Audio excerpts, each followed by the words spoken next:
you ever get stuck with figuring out what types of videos to create on your channel, you're going to want to watch this video. This topic of video ideas, what type of content to create, is one that comes up time and time again. I manage several YouTube channels, and part of my job is actually coming up with video ideas. And I'm going to be sharing with you the 3 things that I do that helps me have a treasure trove of ideas. Not just ideas, but really good video ideas. And you're really going to want to stay for number 3 because it's a really good tip. And I am thinking of video ideas or wanting to come up with video ideas. I always utilize YouTube as a way to spark my creativity and help me come up with all these ideas. So the first thing that I always do is, in that niche, I will look up several different channels. I would assume that if you're in a niche already, you're familiar with other channels out there that have seen success that are in your niche. And what you want to do is you want to take a look at those channels, and you actually want to go into the most popular section of their video. So I do that immediately. I do that with dozens of channels. And what that's doing is that's giving me a general idea of what people really enjoy watching in that particular niche. Because YouTube has an algorithm. And I know people like to hate on the algorithm, or they feel like it's something they need to figure out. But the reality is that the algorithm is your friend. And if you're studying YouTube like me, the algorithm really is your friend, because the YouTube is telling you exactly what people want. And if you go onto those channels and you look at their highest viewed, you're given information there that's telling you these are this particular creator's highest viewed videos, because these are the types of videos that people want to watch. You'll start to see a trend. You'll start to say, in these types of channels, these are the types of videos that tend to do really well. And that gives you insight into, when analyzing your own channel, like, wow, I'm in this niche, and out of the 10 channels I took a look at, nearly all of them have this particular video as their top 3 or 4 or number 2 video, and I haven't even done that video yet. Well, I should get on it and do that video. And so it really gives you an idea of within your niche, what is happening and what people want to watch. So what if you're thinking, well, I don't even know the other people that are in my niche, right? So the second thing that I like to do is I'll then use the search bar in YouTube. As you know, YouTube is owned by Google. It's a very powerful search engine. And I'll just start randomly typing in like topics related to that niche. So if you have a niche of, say, the keto diet, I'll start typing in keto diet, and you'll actually see what populates from that. So that's a starting point. Or I'll think like keto diet recipes, keto diet tips, the best keto diet. So I'll just kind of randomly type in things. And then I'll look at the search, and then I'll see what pops up. And then from there, I'll look at different videos and be like, okay, well, that's an interesting person. Let me click on that person. And then I go down that rabbit hole. And then I go down that person and I see what their most popular video is. And then I'll go back to that search result. I'll click on the next person and I'll see what their most popular videos are. I'll click on the next person and their most popular videos are.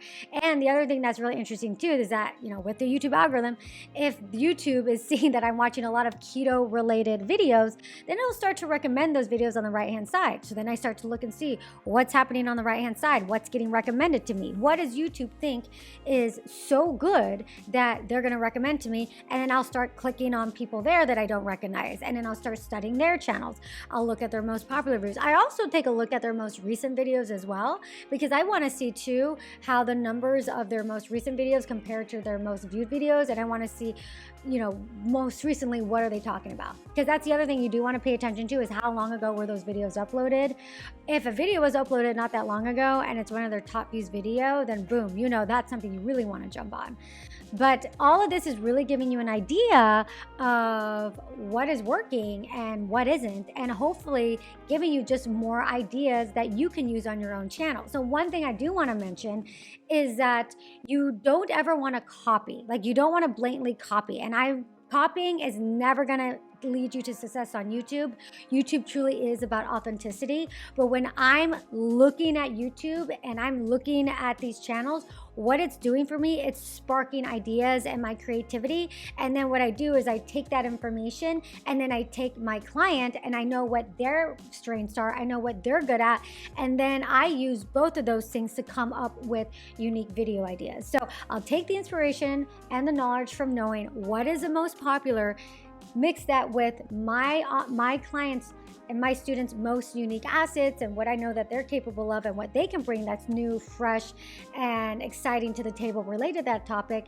And then we go from there and put videos together based off of that. So I do want to preface to say it's not about copying, it's all about inspiration. As you're going through and discovering new creators in your niche and discovering new video topics, you want to just start jotting all this down. I like to use Evernote. Evernote is an app that I use, but you can use anything. Some people like, I use a physical notebook sometimes. So it really just depends what works for you. Now, this third tip is a really, really good one. It's not one that I've seen anybody really talk about, so listen up. I recommend that they subscribe to whatever channels that interest them, and actually outside of your niche is really, really great because it's exposing you to other niches that are doing really interesting things with their channels. And just subscribe. I subscribe to over 600 channels. I am not super strict on who I subscribe to. If I find somebody interesting, boom, I hit the subscribe button. And there's actually a reason behind that, is because the more that I'm subscribed to, then the more variety of different channels that I'm getting on my browse feed when I log into my YouTube account. So if you're somebody who's stuck with what to create on YouTube, then I want you to do this several times a week. I want you to subscribe to different channels that interest you, not just within your niche. And what I want you to do is I want you to go onto your YouTube homepage. I'd say the laptop and the desktop is better than your phone. You'll get more presented to you on your desktop or laptop. But I recommend that at least 2 to 3 times a week. I actually do this daily. I do it every single day. But my job is working with YouTube creators and helping them with their channels. So I do this every single day. But you might be able to get as much value out of it just doing it, twice a week, 3 times a week. What you want to do is just log into YouTube and scroll your homepage. That homepage is content that is specifically being pushed out to you by YouTube. And YouTube has, based upon their algorithms and your viewer history also, has determined that these videos are worthy of being presented to you. So you want to think about it as your YouTube homepage is basically the best of the best of your subscriptions. It does take into consideration what you've watched recently. So if the last videos that you watched were related to, say, decorating a Christmas tree, whatever, then you'll probably see more of those types of videos. But you always want to look and see what's on your homepage of your YouTube channel, because that's going to give you different ideas constantly. So if you're doing this 3 times a week, then you'll get guaranteed several ideas every single time that you do this. And the more and more you do it, the more and more you'll start to familiarize yourself with videos that are doing well, with the type of videos out there that seem to be getting a lot of views, not just in your niche, but on YouTube as a whole. And a better understanding of YouTube makes for a better YouTube channel. I hope this was helpful for you in helping you come up with YouTube video ideas. If you do this, you won't run out of video ideas. So let me know in the comments below if this is something that you've tried before, if this is new to you, do you plan on trying it? I want to chat with you, and make sure you subscribe if you are new here and hit that notification bell, because I come out with 2 videos every single week where we dive into what it takes to be successful on YouTube. And I'll see you in the next interview. Mwah.